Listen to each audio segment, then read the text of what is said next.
وآمنوا بما أنزلت مصدقا لما معكم ولا تكونوا أول كافر به ولا تشتروا بآياتي ثمنا قليلا وإياي فاتقون۔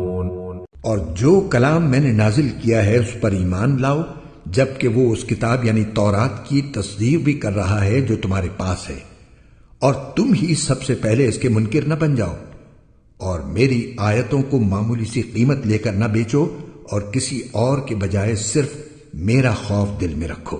ولا تلبسوا الحق بالباطل وتكتموا الحق وأنتم تعلمون۔ اور حق کو باطل کے ساتھ گڈمڈ نہ کرو، اور نہ حق بات کو چھپاؤ، جبکہ اصل حقیقت تم اچھی طرح جانتے ہو۔ وَأَقِيمُوا الصَّلَاةَ وَآتُوا الزَّكَاةَ وَارْكَعُوا مَعَ الرَّاكِعِينَ۔ اور نماز قائم کرو اور زکوٰۃ ادا کرو اور رکوع کرنے والوں کے ساتھ رکوع کرو۔ أَتَأْمُرُونَ النَّاسَ بِالْبِرِّ وَتَنْسَوْنَ أَنفُسَكُمْ وَأَنْتُمْ تَتْلُونَ الْكِتَابَ أَفَلَا تَعْقِلُونَ۔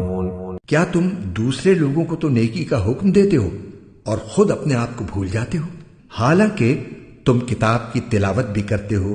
کیا تمہیں اتنی بھی سمجھ نہیں؟ وَاسْتَعِينُوا بِالصَّبْرِ وَالصَّلَاةِ وَإِنَّهَا لَكَبِيرَةٌ إِلَّا عَلَى الْخَاشِعِينَ۔